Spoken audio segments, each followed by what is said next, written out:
Oh, okay. What up, folks? You not know us from our other podcast, I Scream You Meme. But today, we're here with something a little different. This is our show where we keep up with monster trappers. This is Trapper Keeper. Dun, dun, dun, dun, dun. Oh, not the Law and Order sound. Dun, dun. I must take this off. Head sweaty. I have specifically designed this not 10 minutes ago. Yeah. For this to be legible backwards. It is actually backwards. I'm realizing that now. Oh my God, Now, Ben. I think it, but you know what? It's all right. It's all right. Do you see Look, what you've done? If it's in terms of like the level of professionalism that the show that we're going to be recapping in this series, Mountain Monsters, is, I think this fits. I think this fits that, you know, the spelling is backwards. I'm sorry I didn't catch that earlier. It was a genuine mistake on my part. Yeah. We're I'll mirror your injecting- video, so it looks like we did the right job. Yeah. Thanks. I never know what side my blue hair is on. Yeah. Because I'm like, oh, it's on my right side, but everybody else is like, it's on your left side, fool. And I'm like, that's fucked up, you guys. It is. Yeah, it's tough. Mirrors be playing tricks. That's part of what they do. Yeah. Yeah, but that's messed up. But you know what isn't messed up? Today's the first episode of Trapper Keepers. We're injecting a little bit of newness in the show just to get more out there instead of going for a month and then hiding and then coming back and then hiding again. Yeah. Look, we keep our once a month schedule, but it's time that we amp it up. You know, the content game demands it, really. Yeah, and we were like, you know, we've been at this for 3 years. We need 3 years. How many episodes? There are people who crank out more. Oh, for sure. Yeah. Than us. Oh, yeah. There's like weekly podcasts. There's daily podcasts. We're not doing either of those. A daily podcast would be nuts. I think we're both talkers, but. I mean, daily for like what we do, I don't think that would work. No, like a new meme every day. Oh, yeah. We would burn out. So I don't know if we'd have to expand it. We'd have to expand our concept, but. Look, we're not doing that. What we're doing instead is we're going to watch the hit show Mountain Monsters. Mountain Monsters. Yeah. And JD, I know you got a little background on old Eminem prepared. Old Eminem. Everybody, today I'm going even more lower tech than I usually am. I'm handheld mic. I don't know where my webcam is, and I've handwritten everything today. Just pretend that it's in honor of the amount of tech on this show. Oh, so, the Amos boys would approve. Yeah. Okay. Yeah. So Mountain Monsters, what we're looking at today, premiered in June 2013. So that is 11 years ago on Destination America. It focuses on a gang of West Virginian hunters in a group called AIMS. What does AIMS stand for? Appalachian Investigators of Mysterious Sightings. Is that correct? That is correct. Yes. Okay. Cool. It has 8 seasons, 79 episodes. Concluded in 2023 on, apparently, a cliffhanger. Wow. Yeah. So can't wait till we get there. Yeah. 2 years. We'll be fucked. Okay. Right. So some of the important things around that time on Destination America, they had the shows Monsters and Mysteries in America, aired in March 2013.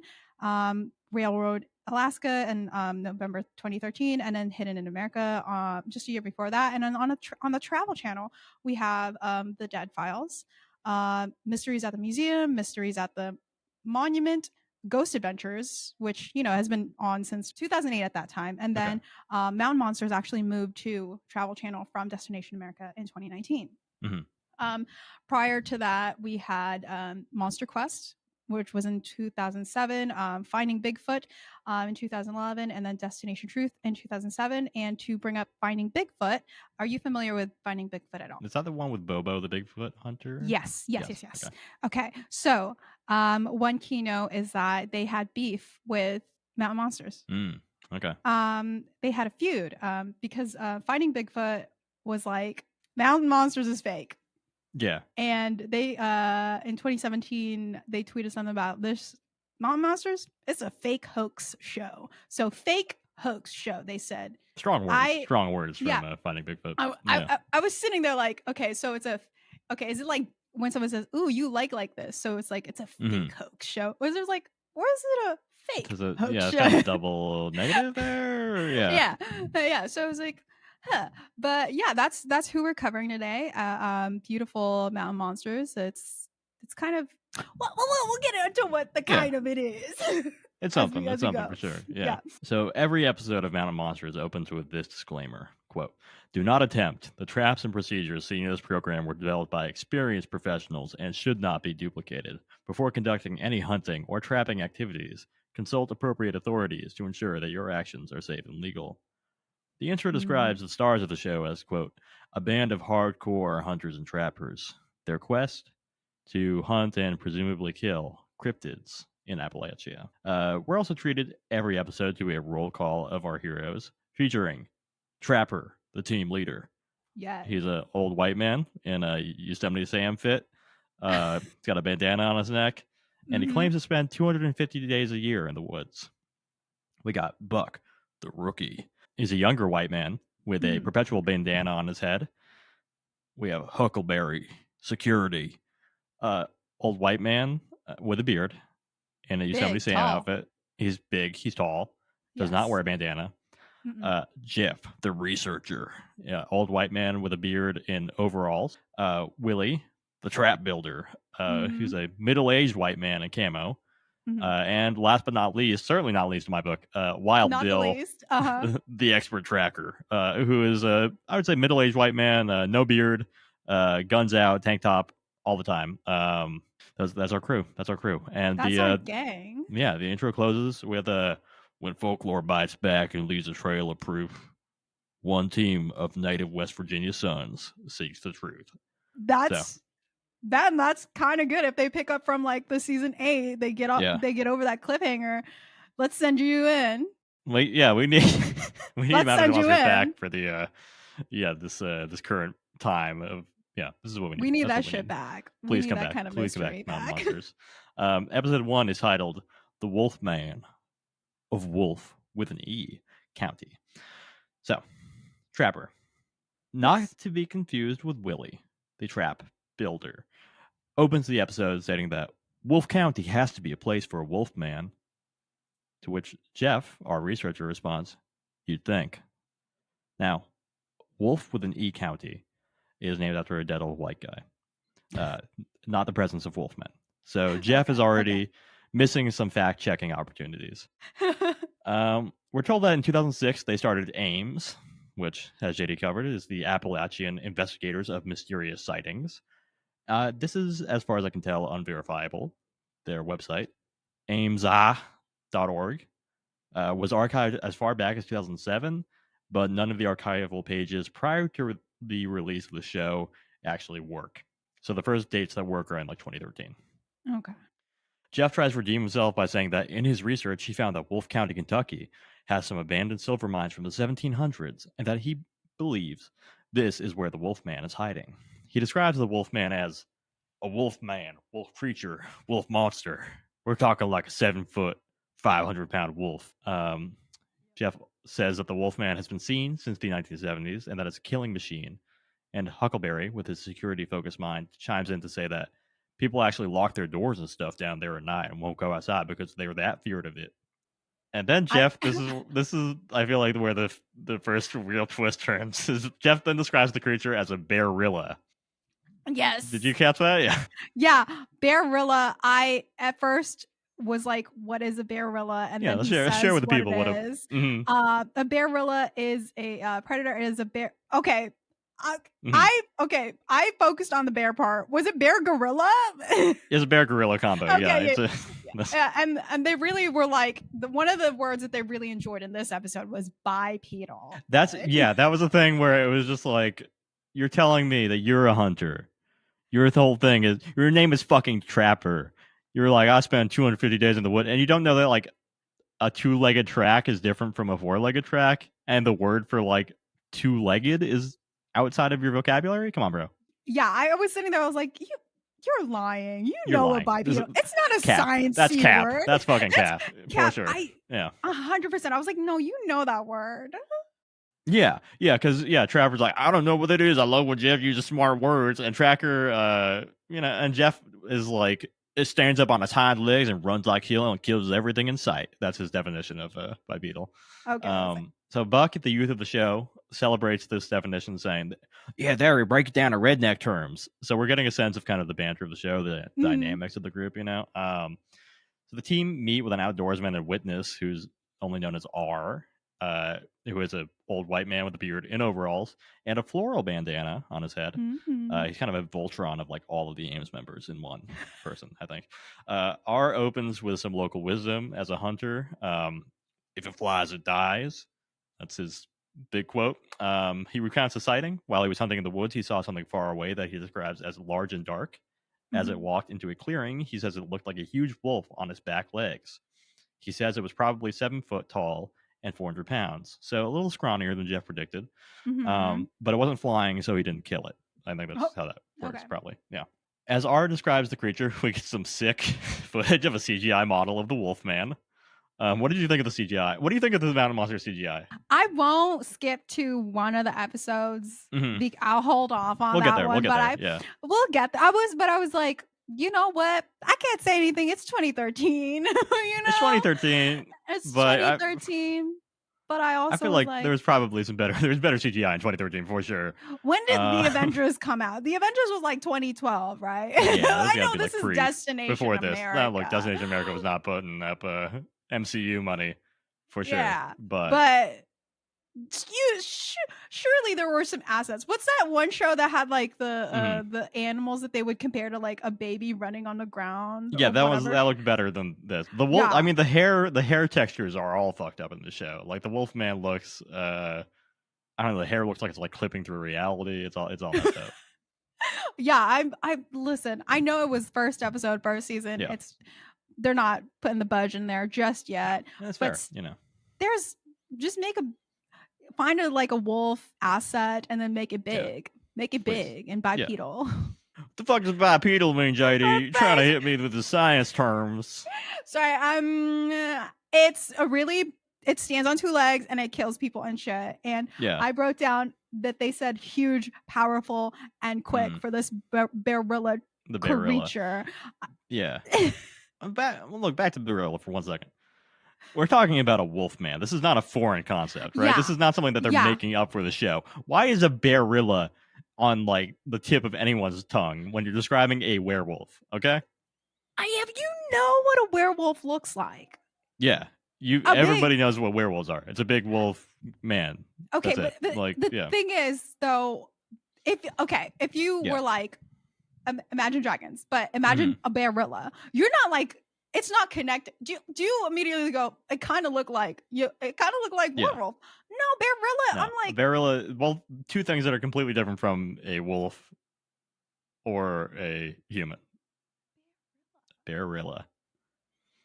Like people know what a werewolf is. It's 2013. People know what a werewolf is. Yeah, bringing his research skills for sure on that one. Like I may have not seen Twilight before, but I think Van Helsing was around before this. Surely, right? Surely, yeah. Werewolves we're not made up for the show. We're definitely like, they're pulling from a long lore history there. So anyway, Trapper asks Buck to stand near some trees to get a sense of scale for the creature that R saw. That part. Buck says, I'm not tall enough, and Trapper says he'll just add 2 feet to where he's standing. So Short King Buck is confirmed because we're Short dealing King with representation. a 7-foot monster. Buck is about 5 feet then. We get some playful music while Buck describes his place in the group as, I'm the young pup. But the Trapper, he likes to pick at that a little bit. Buck is tasked with touching a tree and reaching as high as he can, and the rest of the team is absolutely cracking up watching this unfold. Cracking up. Huckleberry calls Buck the low man on the... What does he call him? Sorry, low man on the totem pole. Sorry, I miswrote this. And says that picking on him is natural, quote, it's like having a teddy bear.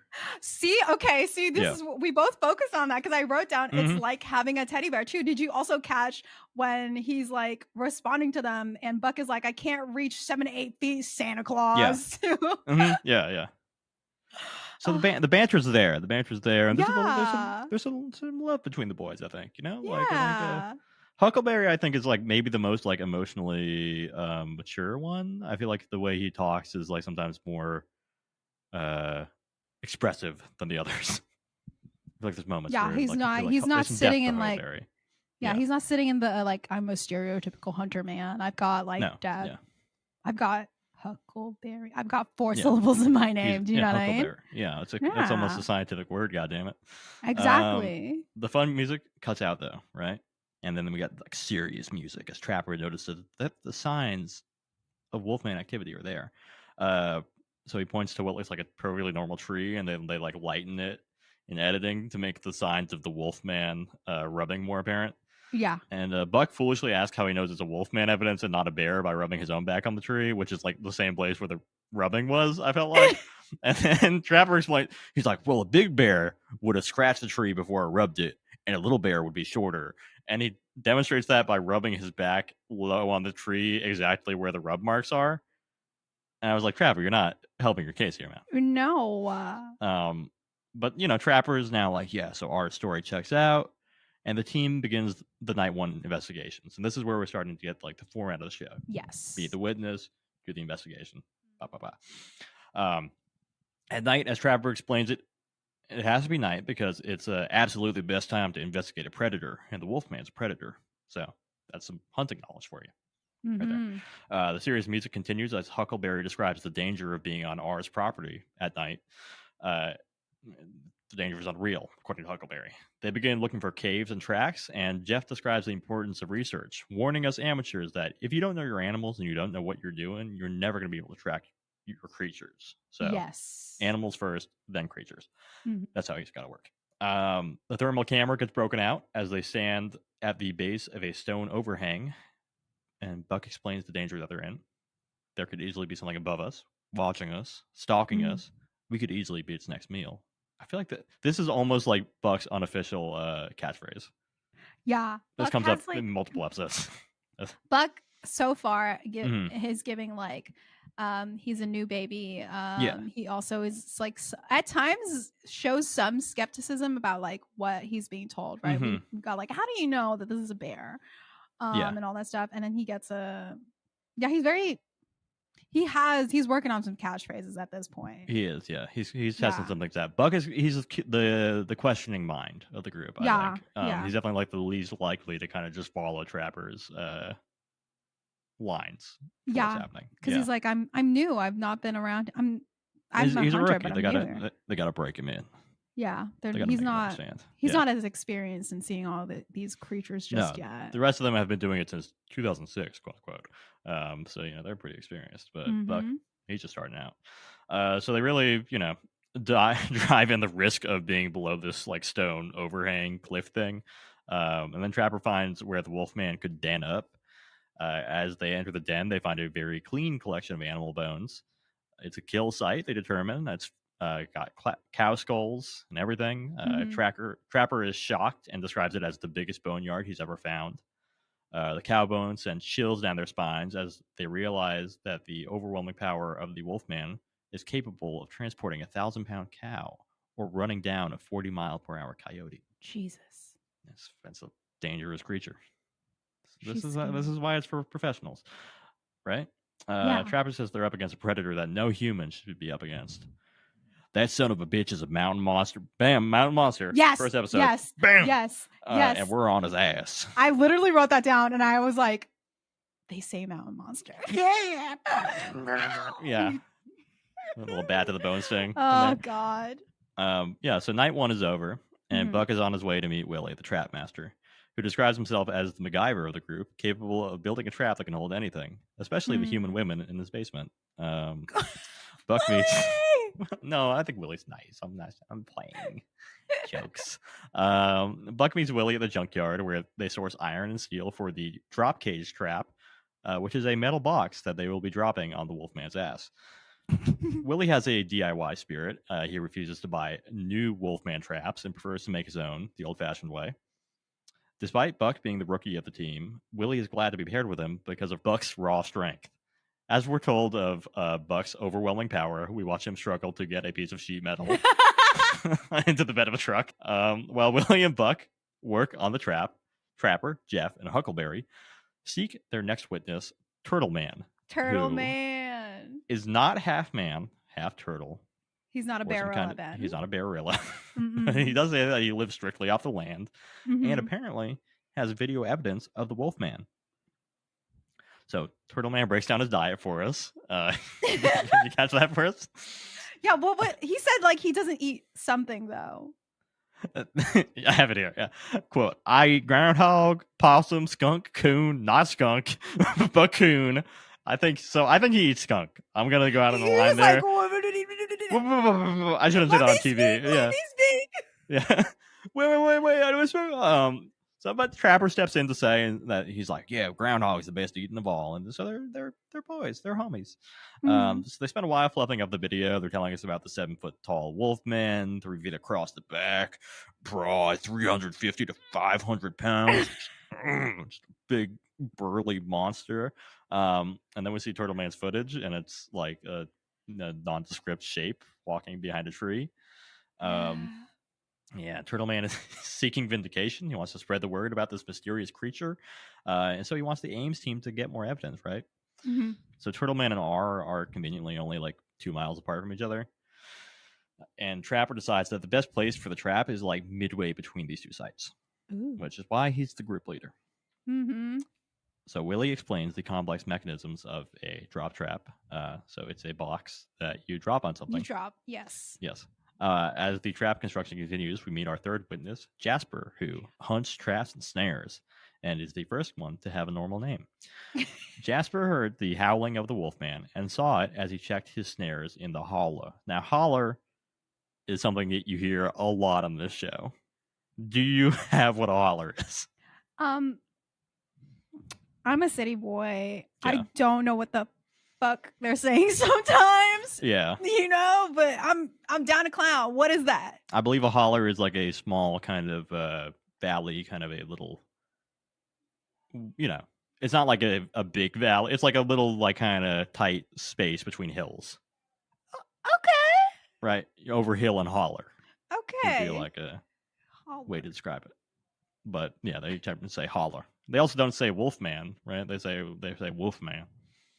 Wolfman. So there's some accent stuff going on here. All right.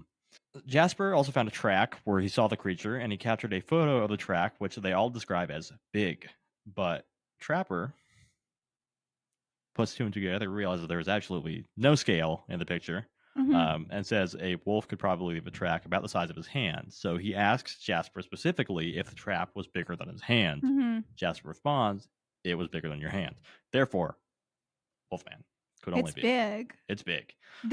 This scene was the equivalent of me holding up my iPad to the camera and saying, look at this mermaid.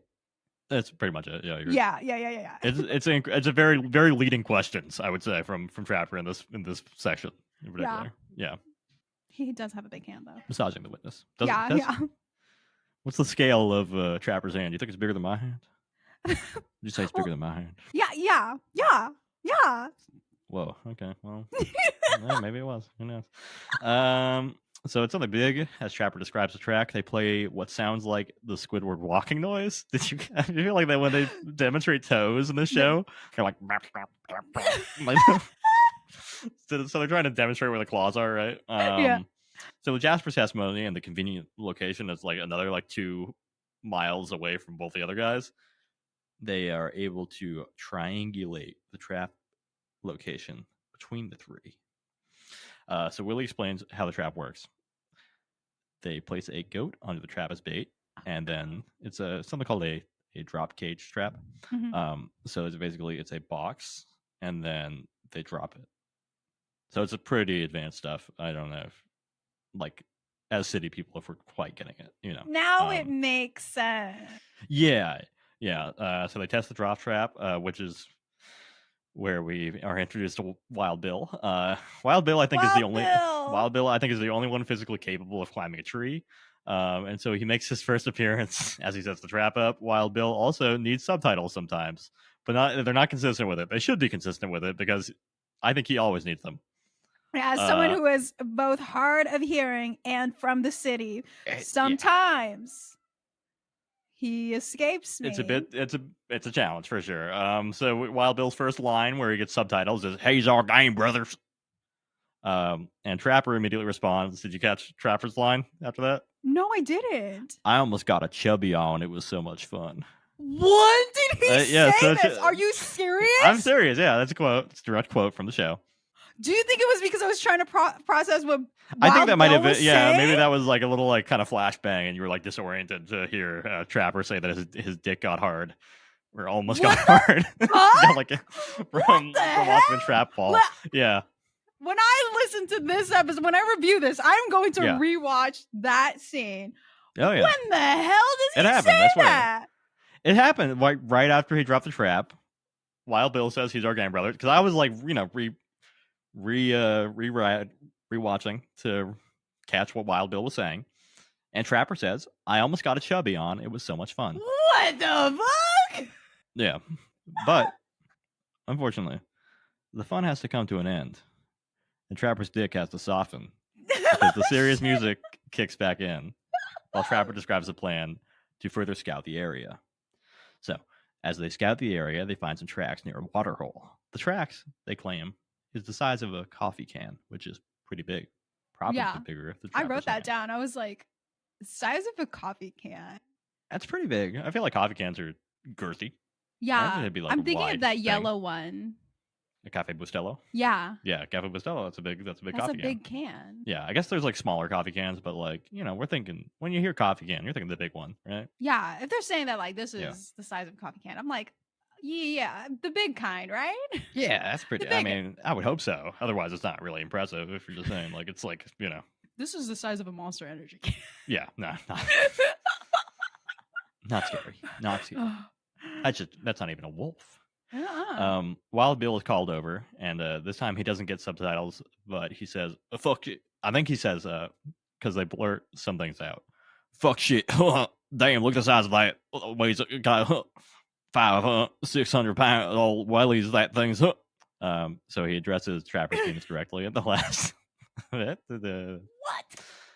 Did you? Yeah, I'm pretty sure that's what he said. So I think he's estimating that the size of it, 500 to 600 pounds. It's got to be pretty big, right? 6 foot stride is what I wrote down as well. It has a 6 foot stride. It's a big creature. Understandably shaken by the weight of Wild Bill's words, they all strategize a plan to create a funnel to direct the Wolfman towards their trap. They get to work. They start kicking dirt and throwing sticks to clear a path for the Wolfman to follow. This is a big thing that Trapper will talk about, is the path of least resistance and creating that by to funnel the creatures. Mm-hmm. If they have obstacles, they'll go around it and go a different way. So you got to make it as easy as possible for them to want to do it. So suddenly it's night 3, the final hunt, and this is where we learn that nothing ever happens on night 2. It's always night 1, night 3. They place the goat under the drop cage, and Jeff sets up and explains how an infrared camera works as he, puts that together. Trapper reassures us that the goat, Daisy, will not be in danger when the Wolfman is caught, because once the trap drops, all the Wolfman can think about will be the trap. So Daisy will be fine. Which I feel like a Wolfman would still eat a goat. Yeah, it would harm the goat in one way or another. It might blame the goat. Who knows? I don't know how a Wolfman works. Goat blaming. I don't know how a barilla mind works. I don't know how these baristas work. Baristas, yeah. Typical blue-eyed barista. Yeah. Who knows, man? As they're standing in the dark, Trapper considers a hole in the plant. I never did thought that some bitch might climb up a tree. He's definitely got the muscle mass to do it, which, yeah, that's fair. It's a whole other dimension. Real. To escape, yeah. A branch breaks in the woods, and Wild Bill and Huckleberry investigate, and they find another crack. Trapper hears another twig snap and realizes that they're surrounded by Wolfmen. Buck, Willie, and Jeff find a hole in the ground, and they realize it must be a den, and given the small size of the hole, Willie volunteers to climb into the hole. He immediately screams and falls back. Mm-hmm. When asked what happened, his first response is, "I don't know." And then a few seconds later, he's like, "All I seen is a flash of fur." Mm-hmm. Trapper realizes that we're not dealing with a Wolfman, but possibly Wolfmen. He thinks they're a couple. He thinks it's a heterosexual wolf. Yeah, he was like, maybe a man and a woman. A man and a woman. Yeah. Like, all right. How do you Damn, know? Willie's writing fan fiction at this point. Oh, for sure, yeah. Trapper and Huckleberry consider their motivations. They realize that it's toying with us. Maybe it's not trying to face off. Mm-hmm. So Wild Bill honestly adds, "No, Billy, not this time. Oh, shit. Not this time. Hey." Wild Bill's words are cut off by a howl, and Trapper points out that it's not a bear. And probably not a bear relay either. They all freak out, saying that they've never heard anything like that before. They're from West Virginia, and they don't have things like that there. Trapper interprets the howl, now a roar, as a warning and a proclamation of control. So it's a warning. The Wolfman is warning them to get the fuck out. Back the fuck up if we get smacked the fuck up. Shut the fuck up. Fuck out of here. Yeah, that's exactly what the Wolfman was doing. Yep. So, following this indescribable noise, they decide they have to regroup. As they get together, they hear something else. Jeff uses the infrared camera and spots something moving on a nearby hillside. Wild Bill and Willie go up the hill and try to flush out the mysterious creature towards the trap. As they reach where the mysterious Wolfman was, they find nothing there. Willie says he saw something take off. Willie and Bill point their guns. Buck, down the hill, points his gun, and the sound effect of a shotgun racking plays, even though his hands don't move. Feeling certain that the Wolfman, that they have the Wolfmen, Wolf partners, Wolf peoples, Wolf couple, the Wolf folks, where they want them, they pile into the ATVs and drive back towards the drop trap, which is a trap where a box drops on the target. Gotta remember that, people from the city. Yeah. Daisy the goat is fine. The trap was not activated. Jeff checks the camera. Trapper reads tracks around the trap, interprets that the Wolfmen circled the trap but did not enter. Checking the footage, they see the fear in Daisy's eyes. And then the Wolfman walks right in front of the camera, too close to appear as anything but a blur. They realize the trap was placed the wrong way. Otherwise, they would have caught the Wolfman. Unfortunately, they didn't anticipate that there was going to be more than one. So, it's a near miss for the pilot, but surely not the last we'll see of the Wolfman of Wolfe County. Episode 1. Bravo. Of Mountain Monsters. Bravo. Yeah. So what did we think? What did we think? What did we think? I had put up some bullet points of things to think about and keep in mind as of discussion in our beautiful Discord, which was major characters, funny things, weird things, lore related stuff, and overall thoughts. Yeah. Benjamin. Mm-hmm. We are the same person. We were paying attention to a lot of the same things. Yeah. A lot of things stand out to us. A lot of things stand out to us. One of the things that I think I'm gonna go for right now, the evidence. The evidence, okay. I did like an out of 5 belief scale when I was noting down the evidence prior to everything that was happening with Monsieur Turtle Man, which was the claw marks, the rubbing up against the tree, the bones and shit, the boneyard. I gave the claw marks a 3, mostly because I could not see them at all.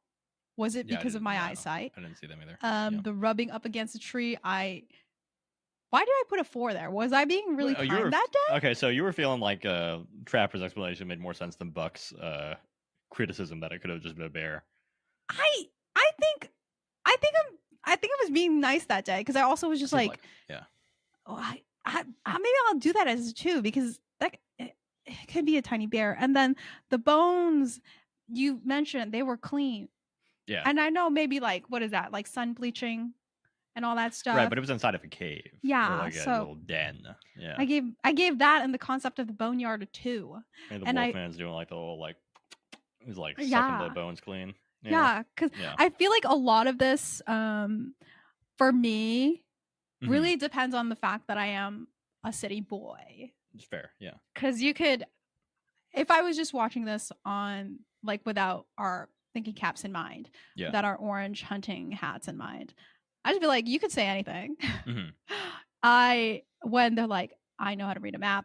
This is my years of experience. I know about the biology, the ecology of this location.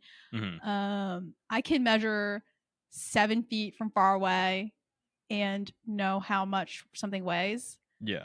I'm like, yeah, hell yeah. I'm following you into the woods, I guess. Right. So you would trust the Ames boys. So they were like, yeah, because I can't be like, actually, well, I can do that for like, oh, and now this is the history of the Kentucky Wolfman. Because then I'd be like, I could look that up and or I'm a little bit familiar with it, but I also am like, how do you, okay. I am 4'11", Mm-hmm. 2 of me is a little over 8 feet tall.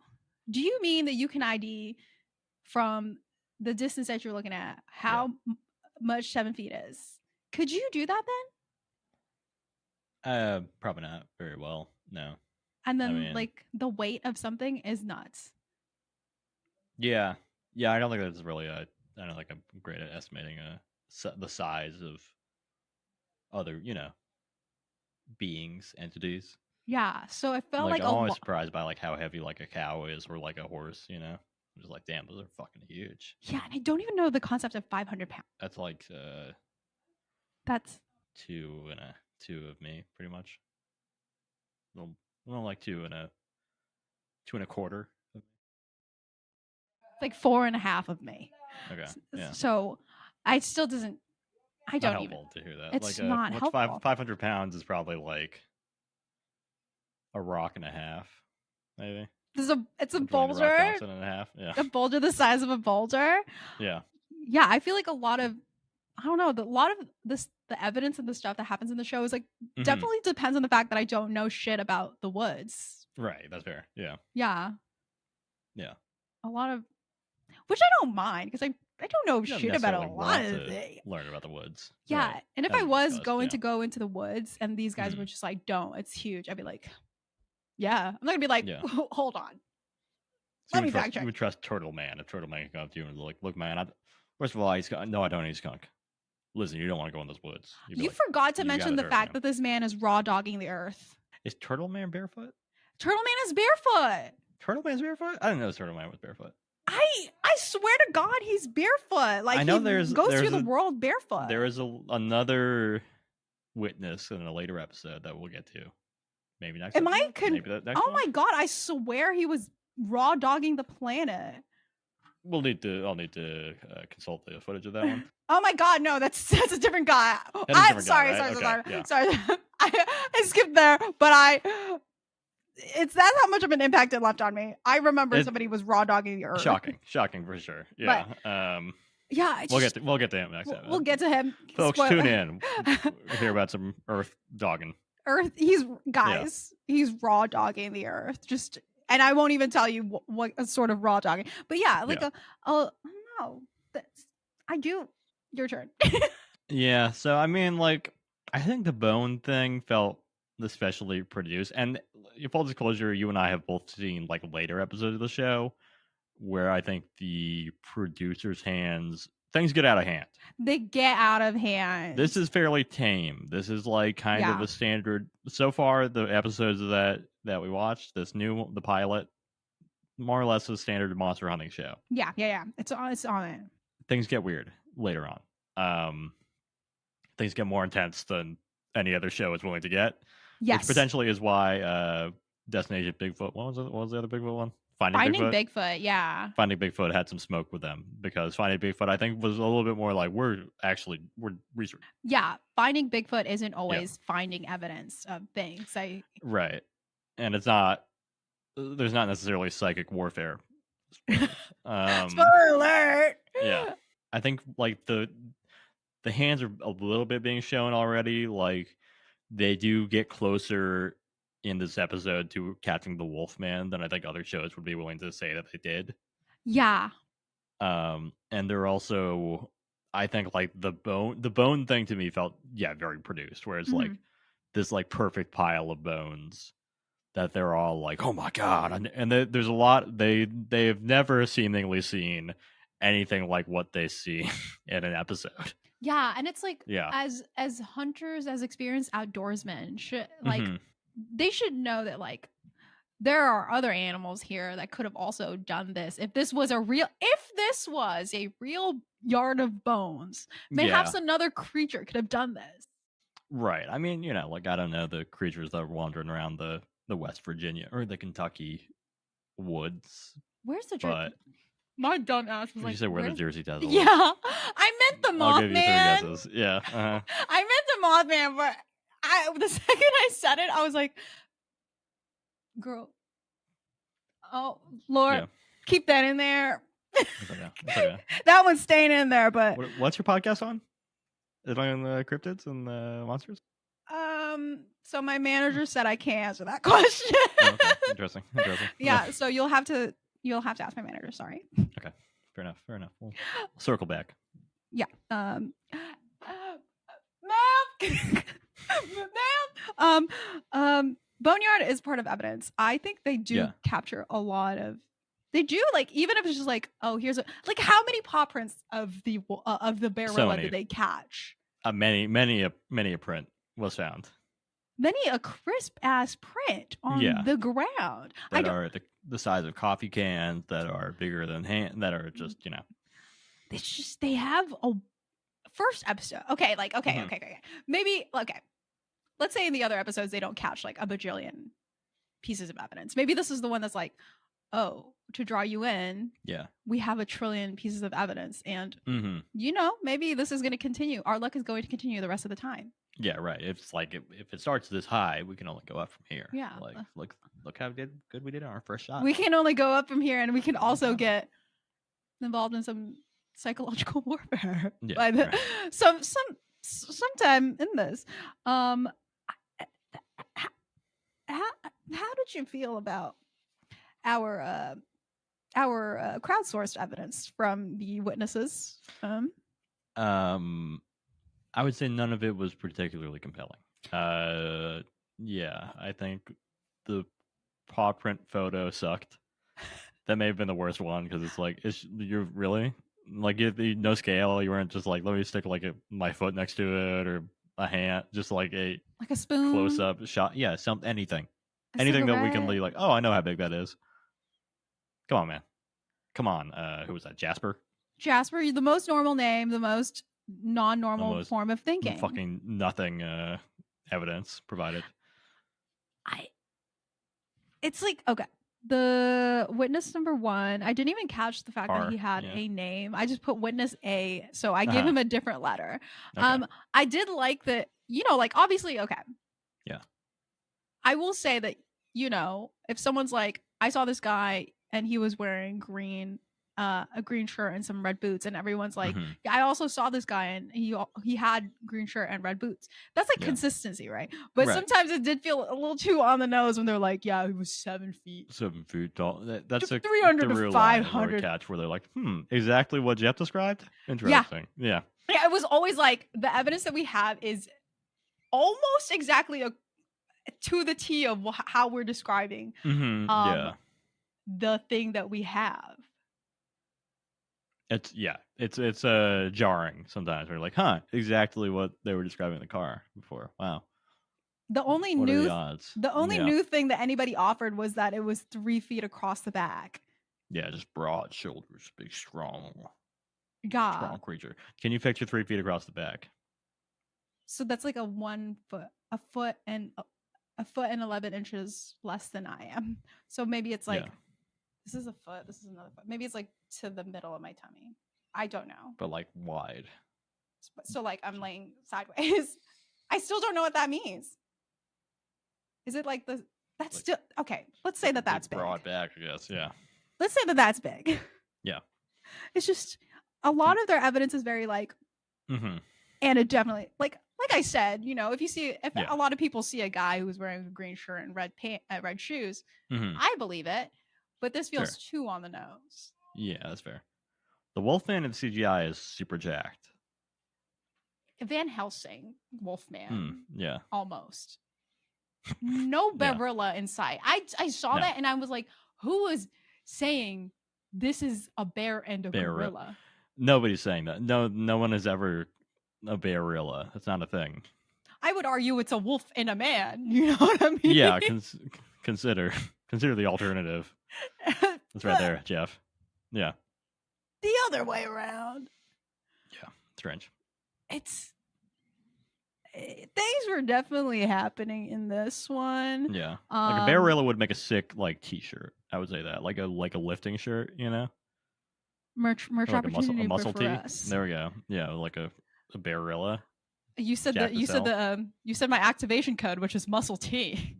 Muscle T. There we go. I'm wearing one under. Locked in. I'm wearing one under my plaid, my hunter uniform. the other sort of evidence thing that they really, really capture really astonishingly well is all of the audio of the roaring. At some points, I did think that, like, was this added on? Yes, it was added on, JD. But like, I mean, like, you were. I was like, wait a minute, why is that hella loud?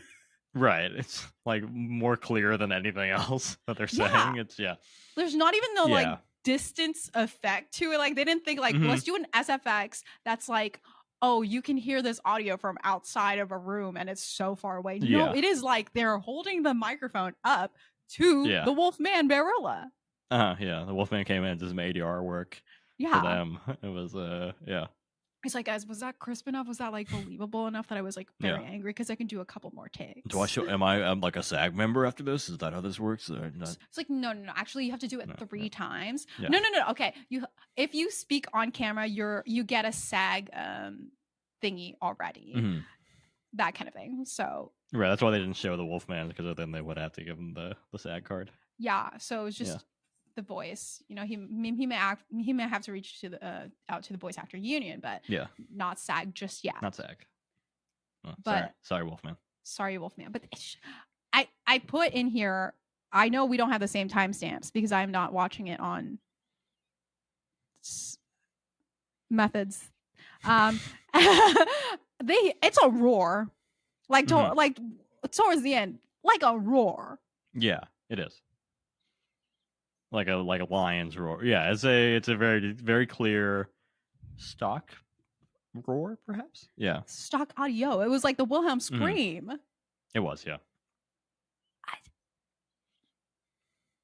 What are we up? What are we up for, babe?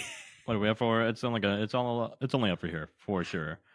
And folks, you can hear more about Mountain Monsters as we dive deep into the catalog of this show and potentially the spin-off show as well someday. I mean, listen, we're gonna have to we're stretching our imagination at this point.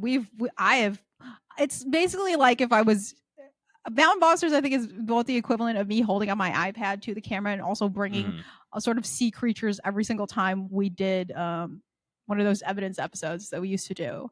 Yeah. But this time, I'm not responsible for it. No, we're decalcifying our pineal glands by watching the show. Hell yeah, we're doing that. Sure. But one thing I did notice that you didn't hear, because I remember I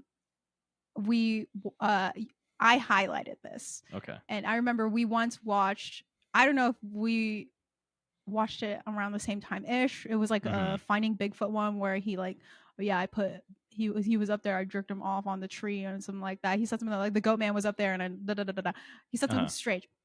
I don't know who said this, and now because of what you said, that Trapper said that I didn't hear at all because I blacked out. One of them does say about the hole that they found after Willie gets out of it. He says, I definitely see something sliding in and out of this hole. And I can't believe you did not catch that. Yeah, I didn't catch that. All right. Okay. So you caught one and I caught one. I highlighted That's why we were the brain trust. The brain trust. Keep it together. Our pre-shrinking pineal gland. I did catch, I quote, I definitely see something sliding in and out of this hole. Well, probably Willie. That was probably Willie speaking. Willie would be talking about sliding in and out of holes. So yeah, because then after that is when he gets grabbed by something and sees the flash of fur, but nothing on the thermal. So he after seeing something sliding in and out of that hole, he was like, "Let me get in there." Yeah, something that's another play-by-play. That's exactly what happened. Willie was watching some hole sliding and couldn't resist. Now that at that point, Trapper was like, "There's 2 of them."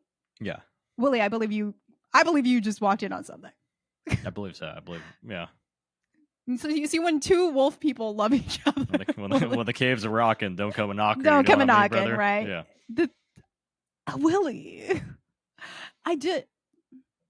They had, listen, I know that the concept of the show is like, there's parts where it's like talking head, interview section. Right. And then I don't remember if they had any POV moments. They don't have like the GoPros attached to them just yet. Cause this is, it might have been 2013, but there were people who did that. Why wasn't there a camera? Why wasn't Willie like, give me a camera, I'm about to go in this hole? No, what we see is Willie leans into the hole and immediately is like, whoa, and he like falls back out of the hole. That's what we're treated to as the audience. Rate it on acting. If Willie was acting, rate his reaction. If Willie was acting. If Willie was a big if. if 2. Ben, if TM. Yeah. 2. I would say that like the physicality of Mountain Monsters is another plus that they get. Is that they do, it is almost Jackass-esque in the way that they will relish in their being injured. Yeah. Yeah. Oh, there's something about this show that I do believe. There's a little magic in there. It's a little magic, and I mean, okay. Now that we've sort of flayed open the first episode of this show, overall thoughts on this one. Knowing that we have seen this show before and we know what to expect, but also just like a big chill overall thought so far. It's not, for a pilot, I was kind of wondering going in if they were gonna like rein it in, if like it takes a while to build up, or like, they started from like basically nothing in the way that a lot of like cryptid hunting shows do, but I feel like they do like hit the ground running in terms of like they're already basically in conflict with the cryptids. And they're like bringing guns. They're talking about like, we're being flanked, we're surrounded, and it's like they're potentially ready to shoot these creatures. Yeah, present them as trophies. Yeah, there's no like it. I did think about how some shows are like, we're doing this for the first time ever, and this is our first encounter with them, and we're gonna slowly have a thorough line of like, but maybe by the middle of the season you realize that we are in psychic control. But no, they were like, and they dropped us already at 100 miles per hour. Yeah, it's going quick. So far I don't think we've ever seen any guns discharge. No, it's just mostly pointing. They do a lot of pointing of guns. Yeah, so they don't shoot, which could be a like safety production thing. Yeah, would be my guess. That's why I feel like the guns might not be loaded.